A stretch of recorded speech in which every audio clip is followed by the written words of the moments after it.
I, Ghanshyam Singh, an assistant teacher, Bdps Gadi Katona, is to present before you in an in-house training today. The topic on which I have to give my lecture is methods and strategies of teaching social science. Though I am a teacher dealing with social science, so I did feel it better to opt this topic. To have knowledge in social science, the methods and the strategy of learning should be mattered much and much. Generally, it is found that a student labors much and much in social science at his home, but he is not able to gain what he should have gained considering the investment of time. So, a teacher should always keep in his mind that he should also convey the strategies and learning method before the students, by following of which the students will be able to attain knowledge in social science betterly. A teacher has to make use of various kinds of methods, devices, and techniques of teaching. A teacher has to make use of a suitable method for making his teaching meaningful, purposeful, interesting, and effective. A good method of teaching can bring out good result even from a weak curriculum. On the other hand, a bad method of teaching can make a mess of a good curriculum. Therefore, it can rightly be said that success or failure of teaching depends on its methods. The methods of teaching should be according to the needs and interests of the learners. Here it is notable to quote the characteristics of a good teaching method. All those characteristics point of a good teaching method can be brief or essential as follows. It should provide a group of related experiences and activities arranged on an individual as well as group basis. It should give a scope for the creative expression of the child's individuality.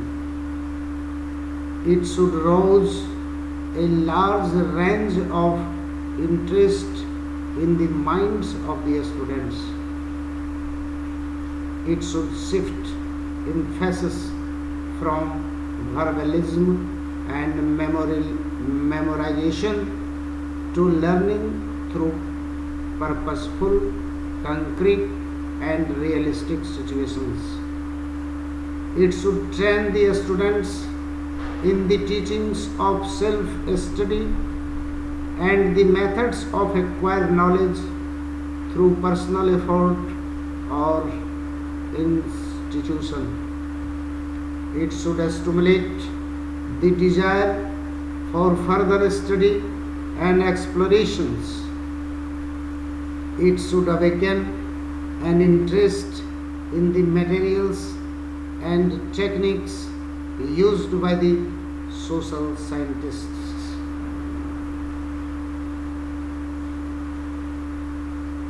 Here it is also notable to focus on the fact that, as it is said earlier in the very first paragraph, that is, that with a good strategy, teaching and learning can be made easier even though our curriculum is big.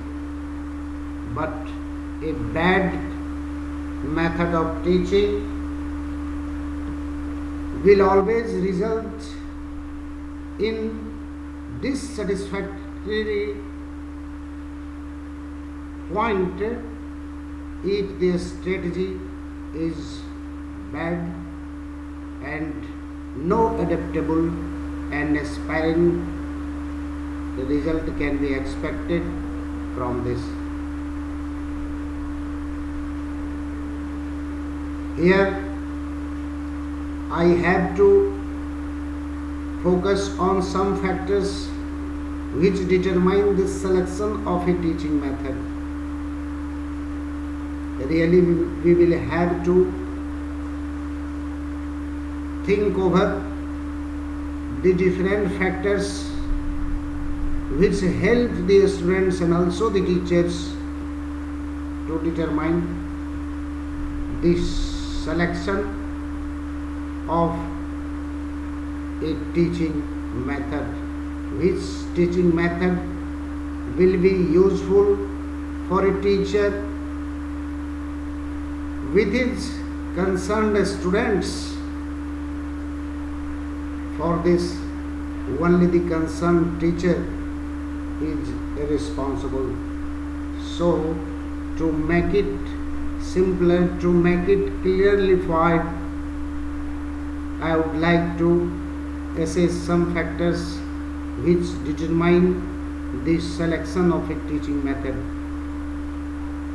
They are the nature of the child, the objectives of instruction, the nature of the subject matter, classroom environment, expertise of the teacher who adopts a method. As far as the first factor is concerned, here it is also very notable to assess it that if the nature of a child is adaptable, if the nature of a child is adaptable to the adaptable environment in the classroom, then the teaching and learning will go on smoothly. Another factor, that if the objectives of the instruction are in according to the adaptability or unadaptability of the school or the students or the teachers, then it is generally found that there in that very educational premises the learning and teaching will happen, I think, very, very positive. Now we will see how many are there of methods of teaching social science. In answer to this very question, it is obvious to say that there are different methods of teaching social science. First one is lecture method. What does this method mean? It means teaching through lecture. Teacher explains the matter in simple and understandable manner. The method is particularly used in the secondary classes and above. This method can be used to motivate students to clarify, to review, and to expand contents. Lecture method is for imparting authentic, systematic, and effective information about some events and trends.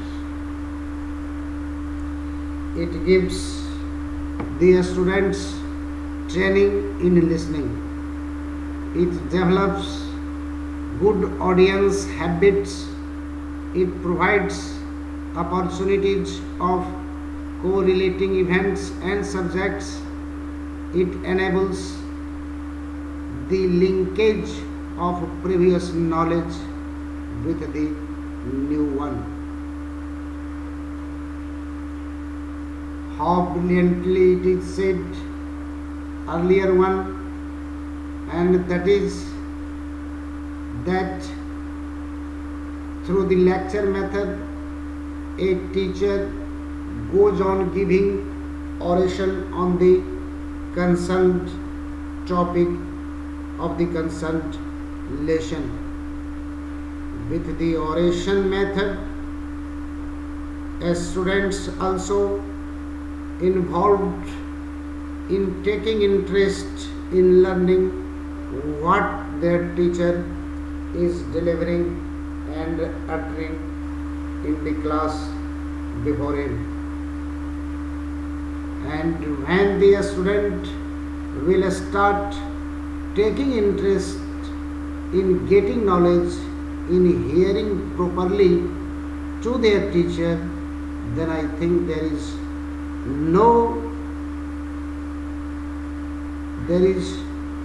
no possibility, even 1%, for not getting the students knowledgeable.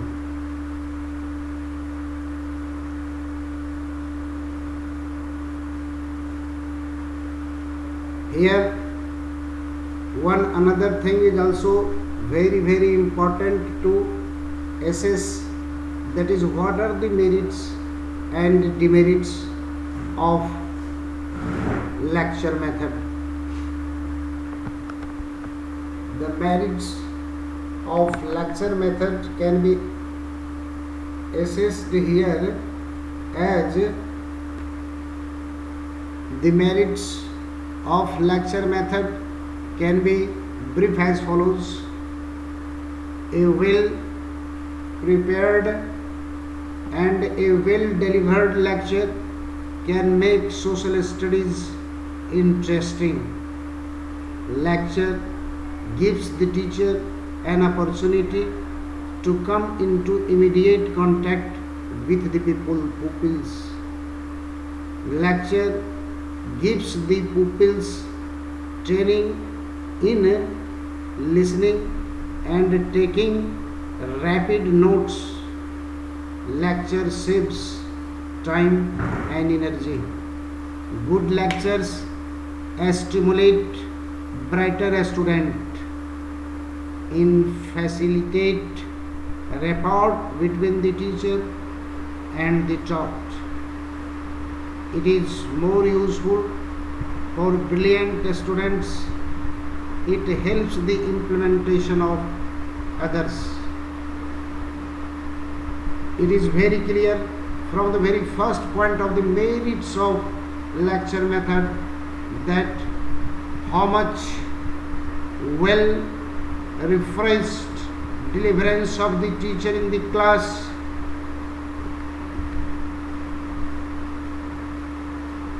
it was assessing, that how much refreshed and lively lecture of the teacher will be, the students will take in that very proportion the interest in taking education. As far as the demerits of lecture method is concerned, we can say here some demerits by the following points. Number 1, it makes students inactive. Second one, there is a very little scope for pupil activity. Number 3, it may include irrelevant material. Number 4, discourage self-effort by the students.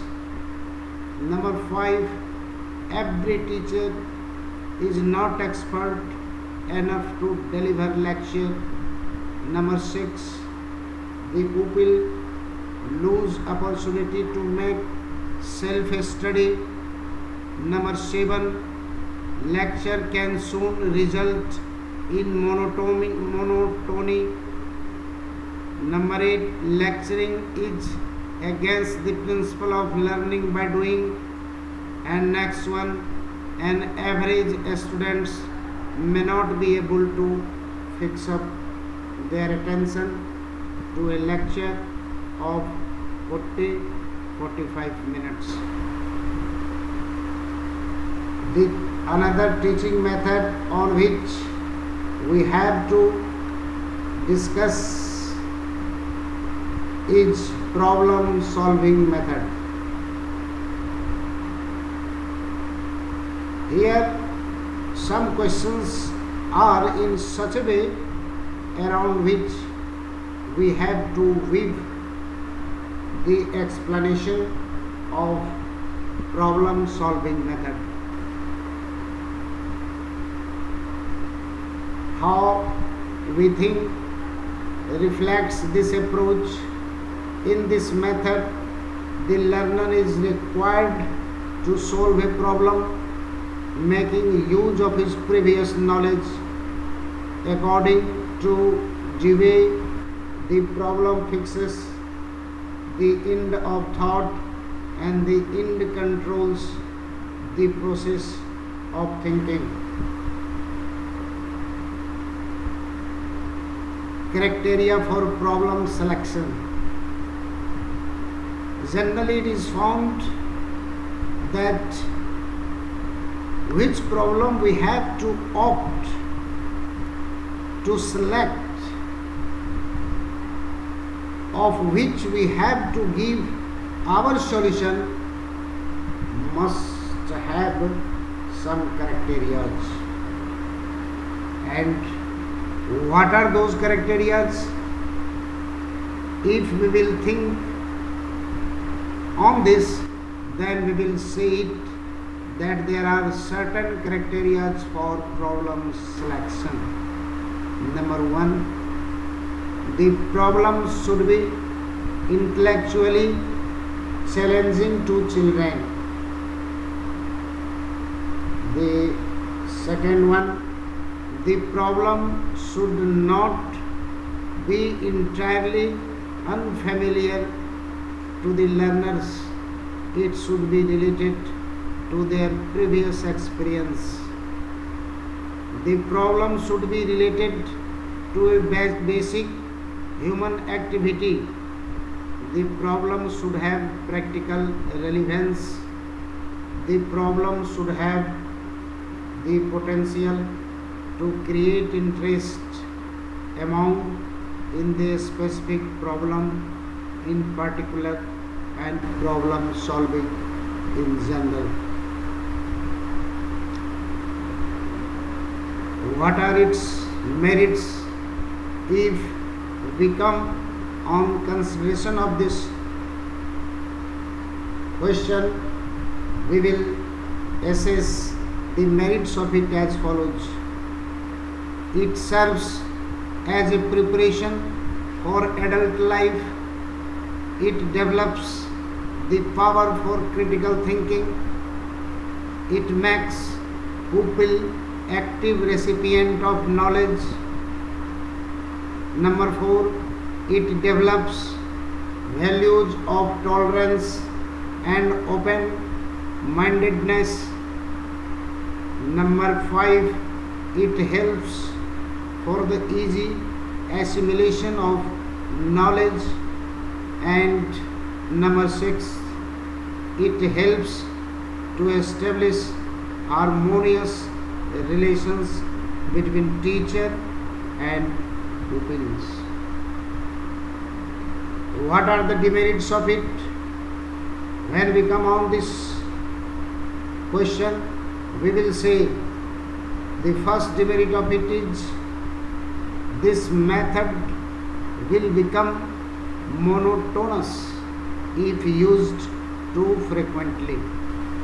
Number 2, the problem solving method can easily lead to the selection of trivial and untimely topics.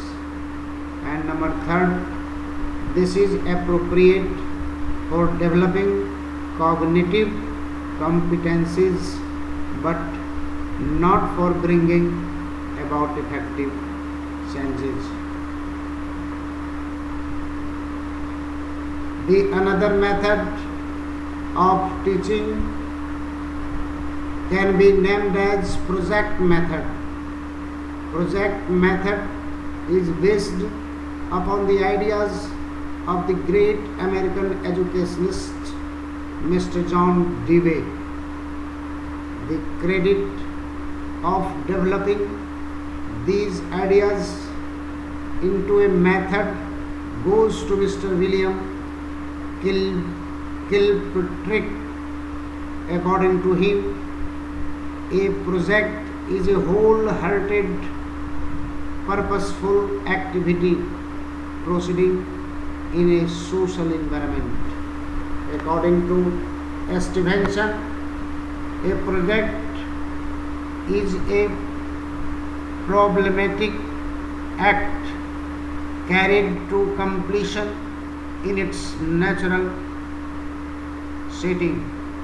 According to Dewey, children should be given education to satisfy their needs of life, and the school should function like a mini society in which and through the students would acquire education by engaging themselves in a variety of group projects. Nothing is forced upon children. The teacher acts only as a guide. What are the different steps in project method?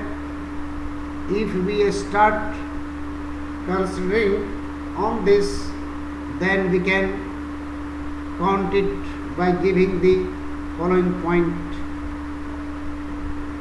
The main steps in project methods are: number 1, providing a situation; number 2, choosing the project; number 3, planning the project; number 4, executing the project; and number 5, evaluation of the project. What are its merits? We can start counting it also, and that is, it gives freedom to children. Number 2, it enables the children to learn from their own experience. Number 3, it is free from the defects of the textbook method. Number 4, it is a natural method of acquiring knowledge. Number 5, it gives training in school adjustment. Number 6, it gives training in democratic way of living. Number 7, it trains the children in solving problems. And last one, it helps the teacher to understand his pupils. What are the demerits of it? They are: it hampers the completion of syllabus. There is a possibility of giving more importance to less importance. It may lead to unsystematic learning. It may lead to monopolization by some students. It may disturb the school working system. Next, it increases workload of teacher, and next, it is an expensive method. Another topic and the method on which I have to give oration and lecture is source method. Source method is that method of teaching in which original sources of information are used to explain a point or variety, a fact, or establish a principle or describe an event. This method involves activity on the parts of the teachers as well as pupils. Source method can be used in the beginning of the lesson to motivate the pupils while teaching the topic Mughal Empire. He may show them the pictures of Red Fort, Taj Mahal or Jama Masjid. This method can be used during the course of the lesson to develop it and correlate the facts, events or principles involved in the lesson. What are its merits? When this question comes before us, we will say it.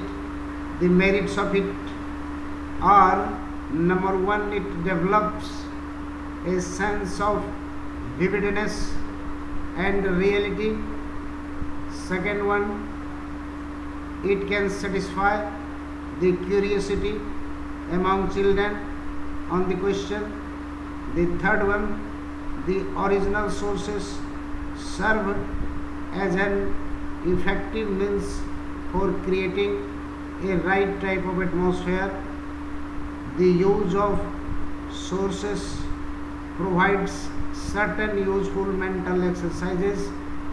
The method initiates the pupils in research.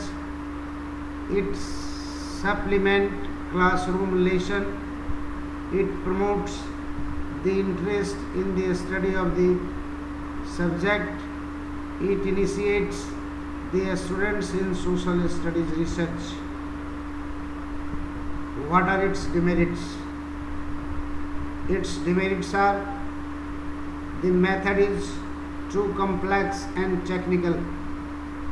Number two, it is not always possible for the teacher of a school to have easy access to the sources. Third one is, use of sources is not easy for the teachers and they are not trained in their use. Fourth one is, the source method of teaching social studies is time consuming. And last one is, the source method of teaching social studies is very, very expensive. Another method of teaching social science is supervised study method. Arthur C. Binning and David H. Binning describe that by supervised study we mean the supervision by the teacher of a group or class of pupils as they work at their desk or around their tables. Teacher is always ready to direct and aid them. Supervised study emphasizes individual attention.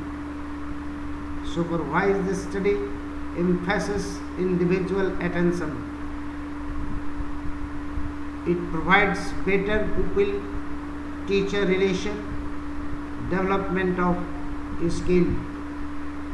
Man developed skills are: number 1, skill as to how to read social studies material. Number 2, skill as to how to use encyclopedias. Number 3, skills as to how to use dictionaries. Number 4, skill as to how to use maps, atlases, indexes and almanacs. Number 5, skill as to how to read graphs. Limitations of it: destroys the supremacy of teachers as they play a secondary role in the teaching learning process. It is a costly method. Bright people is not helped under this method, and in some cases is even hindered by the method. It requires the lengthened school day, which is not possible due to various pressures of co-curricular activities. Dramatization method. Dramatization has been described as a systematic art involving the purposive coordination and control of the delicate organs of speech and muscles of the body, combined with a sense of rhythm, with a view to free and intelligent expression of emotions and ideas. Drama has its great social value. It is a cooperative enterprise and develops the qualities of cooperation and social understanding. There are many activities in a drama, and as such students of diverse aptitudes get chance to choose items for which they are best suited and satisfy their urges, that is, self-expression through the various activities of a drama. Selection of play. Plays should depict the evils of the social customs. A play should have a literary value also.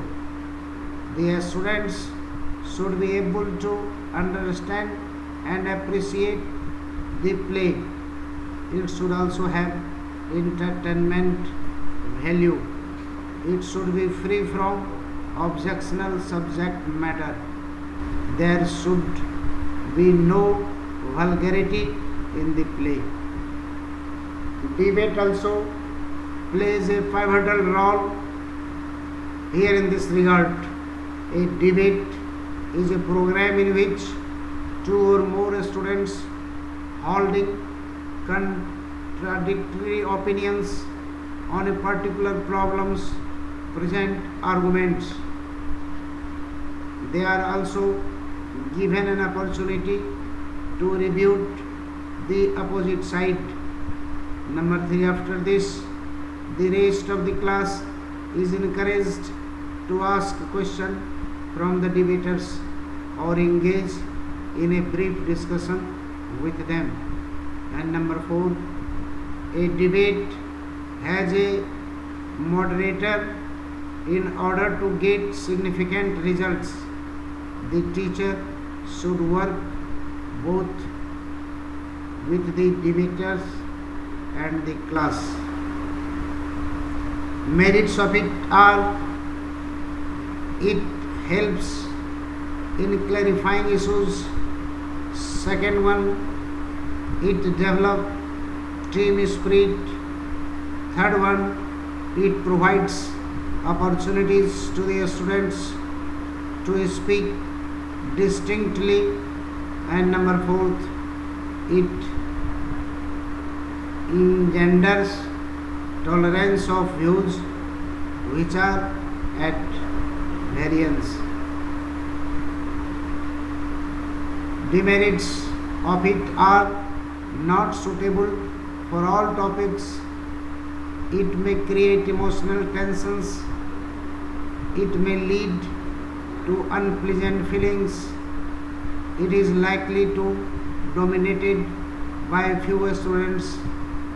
It is likely to go off the track.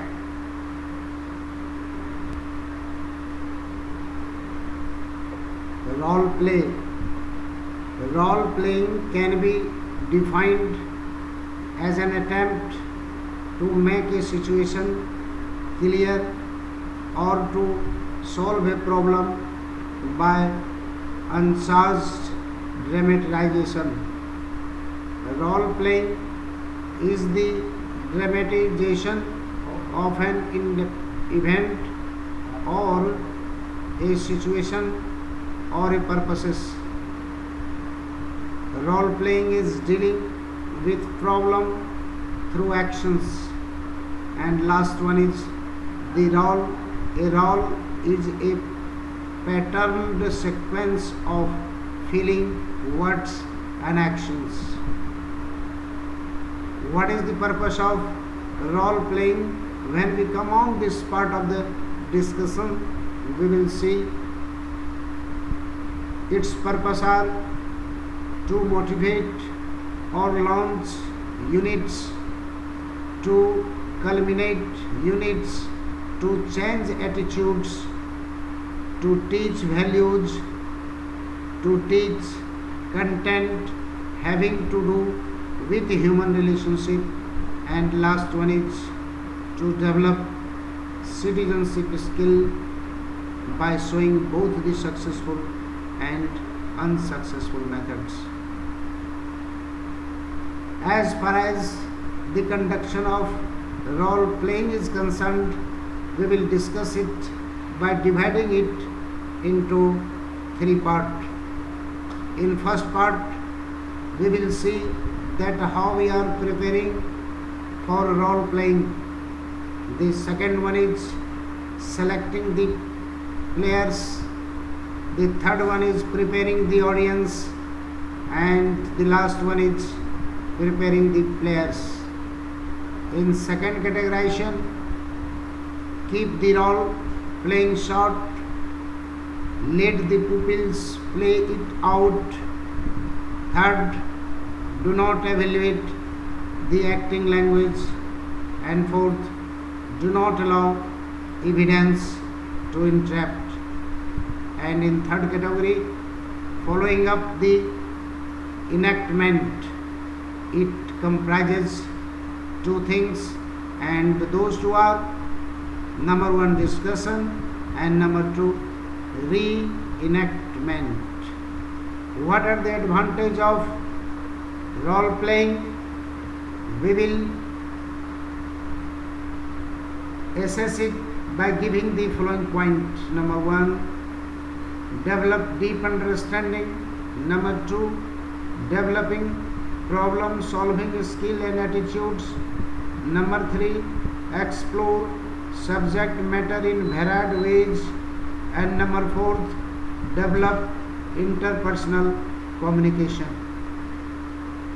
As far as the disadvantage of it is concerned, we will assess it, saying that pupils who are not well prepared for role playing may not take it seriously.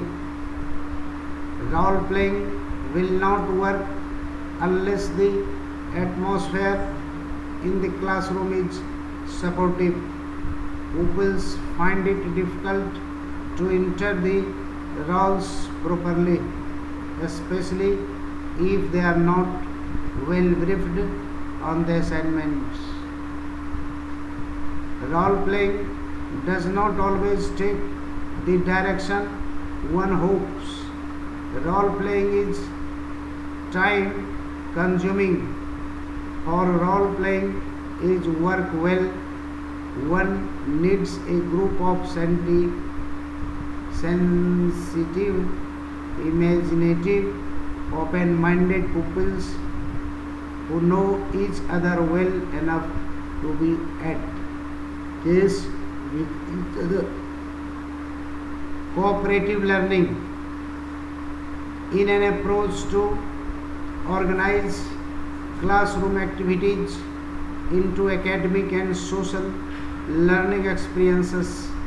It differs from group work, and it has been described as a structuring positive interdependence.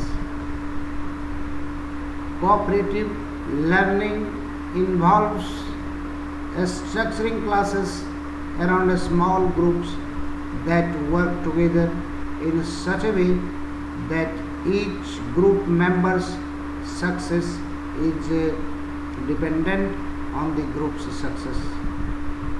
Why do we use cooperative learning? In answer to this question, it can be said that as students who engage in cooperative learning learn significantly more, remember it longer, and develop better critical thinking skills than their counterparts in traditional lecture classes. As the second point, we can say as students enjoy cooperative learning more than traditional lecture classes, so they are more likely to attend classes and finish the course. The third point is cooperative learning helps students develop the skills necessary to work on projects too difficult and complex for any one person to do in a reasonable amount of time. Reasonable amount of time. And the last point, cooperative learning processes prepare students to assess outcomes linked to accreditation.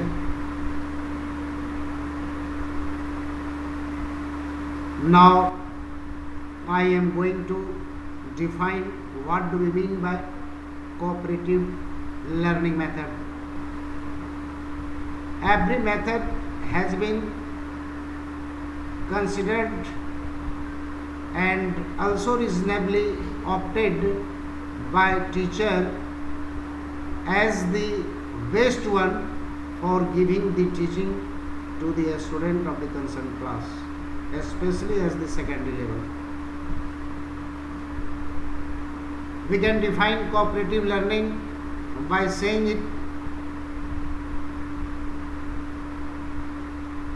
it is a method of instruction that has students working together in groups, usually with the goal of completing a specific task.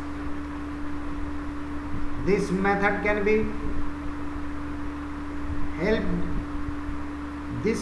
can help students develop leadership skills and the ability to work with others as a team.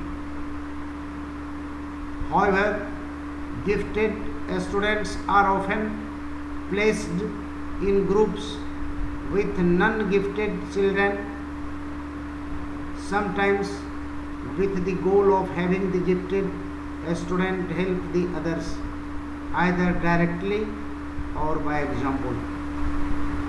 In these instances, the gifted student is not likely to learn anything new, while the non-gifted students are not likely to develop any leadership skills. We are now coming on collaborative learning. Collaborative learning is a situation in which two or more people learn or attempt to learn something together. Unlike individual learning, people engaged in collaborative learning capitalize on one another's resources and skills, asking one another for information, evaluating one another's ideas, monitoring one another's work, etc. More specifically, collaborative learning is based on the models that knowledge can be created within a population where members actively interact by sharing experiences and take on asymmetry roles. Multimedia approaches role is also very pivotal in this regard. Multimedia refers to content that uses a combination of different content forms. This contrasts with media that use only rudimentary computer displays such as text only or traditional forms of printed or hand produced material. We can assess the importance of multimedia approaches also here. They can be noted as the following point. Multimedia includes a combination of text, audio, still images, animation, video, or interactivity contents forms. Multimedia approach uses a number of media devices and techniques in the teaching learning processes. Multimedia approach can convey vast information and provide many sources from which a student can access the information. Multimedia approach will improve the teaching learning process. Multimedia approach is not restricted to a single type of learning style. It can provide the support of a wide range of activities. Multimedia approach aims at providing meaningful learning experience via a mix of media in order to achieve predetermined objectives. And the last point here regarding the importance of multimedia can be said like this: multimedia approach provides the opportunity to gain mastery of competencies and skills.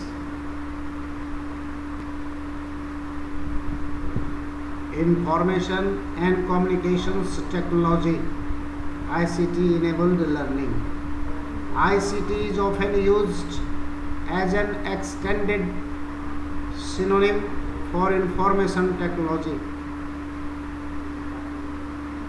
but it is a more specific term that stresses the role of unified communications and the integration of telecommunications, computers, as well as necessary enterprise software, middleware, storage and audio-visual systems, which enable users to access, store, transmit and manipulate information.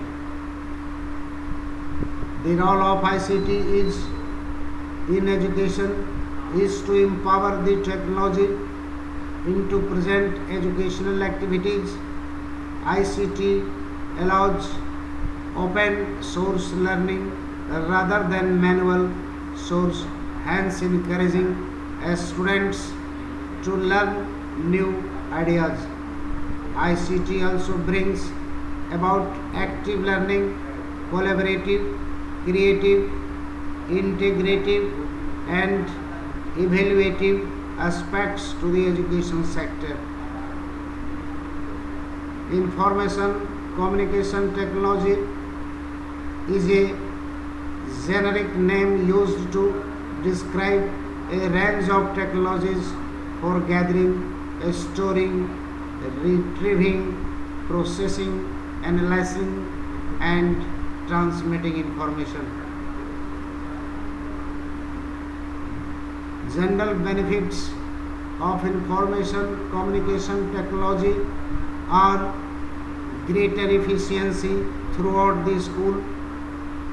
Number 2, communication channels are increased through email, discussion groups and chat rooms. And number 3, regular use of ICT across different curriculum subjects can have a beneficial motivational influence on a student's learning. What are the benefits of teachers by following ICT can be assessed here also. ICT facilitates sharing of resources, expertise and advice, greater flexibility in when and where tasks are carried out, gains in ICT literary skills, confidence and enthusiasm, easier planning and preparation of lessons and designing materials, access to up-to-date pupil and school data anytime and anywhere, enhancement of professional image projected to colleagues. Students are generally more on task and express more positive feelings when they use computers than when they are given other tasks to do. Computer use during lessons motivated students to continue using learning outside school hours. What are the benefits of ICT for students? We can throw adequate light on this question also. Higher quality lessons through greater collaboration between teachers in planning and preparing resources, improved pastoral care and behavior management through better tracking of students, gains in understanding and analytical skills, including improvements in reading comprehension, encouragement of independent and active learning, and self-responsibility for learning, flexibility of anytime, anywhere access, increased self-confidence and self-esteem. Students found learning in a technology enhanced setting more stimulating and student-centered than a traditional classroom. Opportunities to address their work to an external audience, opportunities to collaborate assignment with people outside or inside school.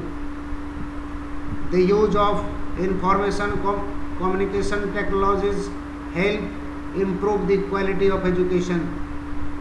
ICTs can enhance the quality of education in several ways by increasing learners' motivation and engagement, by facilitating the acquisition of basic skills, and by enhancing teacher training.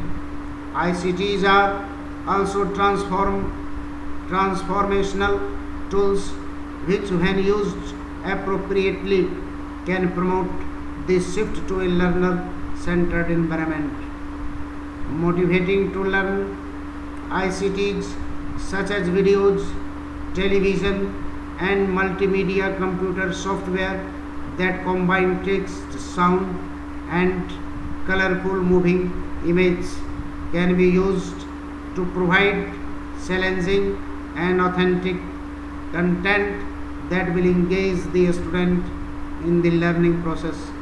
Interactive radio likewise makes use of sound effects, songs, dramatization, comic skills, and other performance conventions to compel the students to listen and become involved in the lessons being delivered.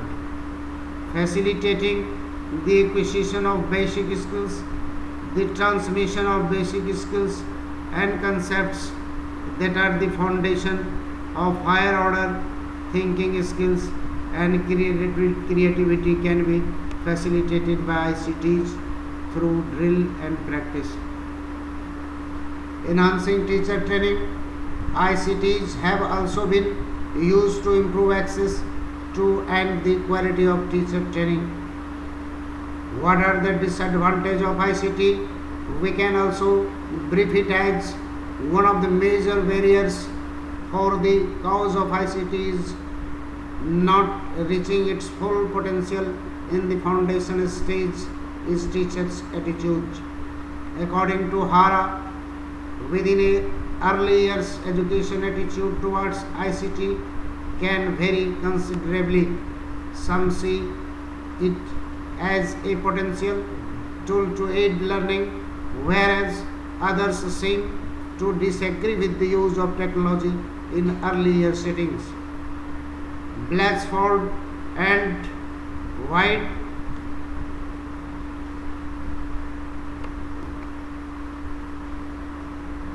the third point of the disadvantage of ICT is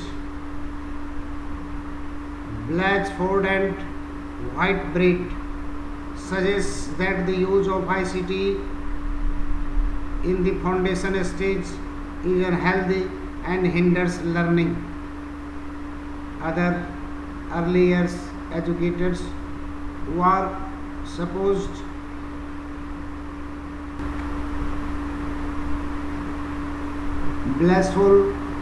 Blatchford and Whitebread suggests that the use of ICT in the foundation stage is unhealthy and hinders learning.